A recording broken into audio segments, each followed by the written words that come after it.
At the start of the movie, a man wakes up in a panic in the middle of a snowstorm. His name is Aiden. After getting ready, he pulls a knife out of a tree and keeps walking forward. The scene then changes to two kids playing outside a bungalow. Inside, we see them living together. The boy's name is Jim, and he lives with his younger sister and their dog. Soon, a man drives up in a car. Jim goes outside holding what looks like a toy gun. The man, Jack, asks where their parents are, but Jim doesn't answer, so Jack leaves. That night, Jim locks all the doors carefully.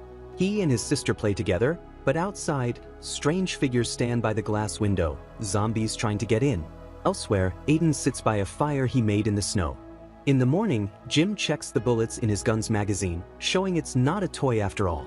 The siblings go outside again, but soon, the same pickup truck returns. This time, Jack has a woman with him. She gently picks up Jim's sister, but Jim yells at her to put her down. The couple asks again about the kids' parents. Jim says they went to buy groceries.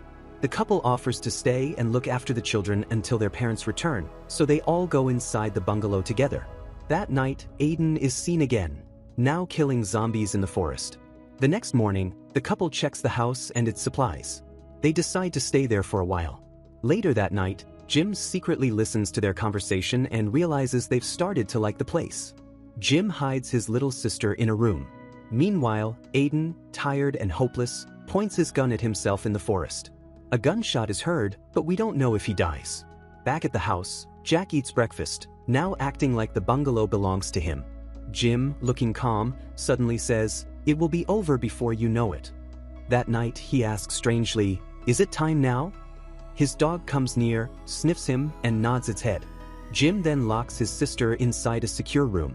Downstairs, the woman goes to the bathroom and spots zombies outside the window. She turns off the light, but the door slowly opens behind her. Jack rushes in with his pistol and checks the area. He finds his partner lying injured, and then someone drags her away. And morning comes. Aiden is later seen walking through the forest when he notices some traps. As he bends down to check them, Jim's sister suddenly appears nearby, and a needle shoots out, hitting Aiden and knocking him out. It was fired by Jim using his weapon to sedate him. When Aiden wakes up, he heads toward the bungalow, where Jim is already waiting with a gun aimed at him. Here we learn that Aiden is a soldier from a special unit who is traveling north to find his wife. Jim finds it odd that Aiden doesn't ask for food or medicine. All he wants is his gun back. Jim then makes him a deal. If Aiden helps fix the power in the bungalow, he'll return the gun. Aiden asks about Jim's parents, and this time, Jim tells the truth. His father was a scientist who disappeared long ago, and his mother worked for a security agency. She went on a mission recently and hasn't come back yet. It turns out the house's power comes from a treadmill that generates electricity. Suddenly, a zombie appears outside the window. Aiden quickly grabs a metal tool, goes outside and kills it. But when he returns, Jim questions him. Why kill it when the windows are bulletproof and the zombies can't get in? Aiden keeps having nightmares about a woman standing in the snow, his wife. One night, he wakes from the dream and gets on the treadmill, running all night to keep the lights on. The next morning, Jim is back in the forest setting more traps. A zombie woman gets caught in one of them. As Jim moves closer, a group of soldiers shows up, searching for someone. Jim hides until they leave, then continues on his way. At home, Aiden, exhausted from running all night, has collapsed. Jim's little sister quietly walks around him. When he wakes up and washes up, the girl hands him a hairpin for his hair. After breakfast, Aiden visits the room where Jim's mother used to work. On a table, he finds some photos and a car key. He rushes to the garage and tries to start the car, but it doesn't work. Then he notices a small locked room nearby. He starts to inspect it, but Jim appears and stops him. That night, before going to bed, Jim handcuffs himself for some unknown reason. While Aiden sleeps, he dreams of his wife again and wakes up to find Jim gone. Jim has gone back to the forest, to the trap where the zombie woman was caught. Aiden arrives and tries to kill the zombie, but Jim points a gun at him and orders him to stop. Aiden returns to the bungalow and decides to open the secret room. Inside, he finds a mattress on the floor, along with scratches and blood stains on the walls, as if a zombie had been kept there. Just then, a man with a gun steps out of a car and starts inspecting the house. Aiden hides while Jim watches from a distance. Jim's sister stands by a window on the second floor, waving and making hand gestures. Aiden quickly rushes over and picks her up to keep the stranger from seeing her. When the man notices nothing unusual, he eventually drives away. After this, trust begins to grow between Aiden and Jim. Jim even returns Aiden's gun to him. Later, while the two are near the car trying to fix it, they suddenly hear Jim's sister scream. They both run outside and see that the same man has come back, this time with a group of armed men. They've taken Jim's sister hostage at gunpoint. Out of nowhere, needle bullets start flying from the distance. One by one, all the attackers are shot and killed. Jim grabs his sister and runs back into the house. The shooter turns out to be none other than Jim's mother, Lena, who has finally returned. But one of the bullets also hits Aiden, and he collapses into the snow. Moments later, Aiden begins seeing flashes of his wife and suddenly wakes up. He's still alive, and his wound has already healed. Lena spots him through the window and signals for him to come inside. Inside, Lena explains the truth. Ordinary people infected with the zombie virus lose their minds and turn into violent creatures driven only by hunger. But there are some rare types of infected. Their minds remain completely normal, and they gain the physical power and fast healing of zombies. However, there's one weakness. If they're badly wounded or too much time passes, they enter a crazy mode, losing control and turning into normal zombies. Aiden is shocked to realize he's one of these special infected. After he was shot, he had gone crazy for a while and then recovered days later. Lena then reveals another secret. Her son Jim is also one of the special infected. The night that couple died, it was actually Jim who killed them while he was in his crazy mode. That's why Jim handcuffs himself before sleeping, to protect his little sister.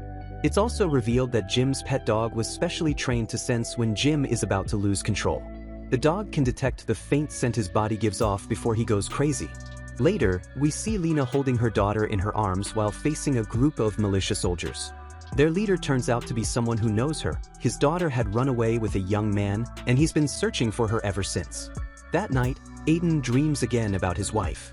In the nightmare, her face is covered in blood, and a child stands beside her. Aiden wakes up crying. Later, during a quiet conversation, Lena tells him that both Jim and his sister were born with a congenital heart condition. Jim's father was a bioscientist, the first person to discover the zombie virus. When he learned that Jim wouldn't live past the age of 3 because of his heart condition, he made a desperate choice. He injected the zombie virus into his son, turning Jim into a special infected. But when Jim lost control for the first time, he bit his father. The man slowly turned into a regular zombie, and in the end, Lena had to kill her own husband.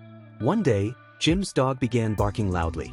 Lena immediately realized that Jim was about to go crazy again. She locked him inside the secret room, and moments later, terrifying screams came from behind the door. Heartbroken, Lena sat silently outside while Aiden quietly stood guard. Days passed in this painful routine. Then, while playing near the traps, Jim's little sister suddenly fainted. Lena realized her heart condition had returned, and they had no access to medical help. Aiden suggested injecting her with the zombie virus to save her, but Lena refused. When Jim recovered from his crazy state, the three of them began caring for the girl together. Eventually, it was time for Aiden to leave. Despite Lena and Jim begging him to stay, he was determined to continue north to find his wife. That night, a militia team discovered Jack's abandoned car in the forest. It turned out to belong to the couple who had run away, the leader's daughter and her lover, but both were dead. The nearest place was Lena's bungalow, so the soldiers headed there. Meanwhile, Aiden, sleeping in the snow, woke up to the sound of footsteps. He noticed fresh tire tracks leading toward the house and immediately ran after them. From a distance, he saw Lena's home surrounded by militia soldiers. Inside, one of the soldiers accused Lena of hiding the leader's daughter, since they had found one of her belongings in the house.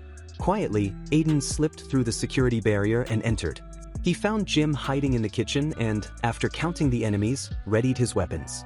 In the darkness, Aiden began silently killing the militia soldiers one by one.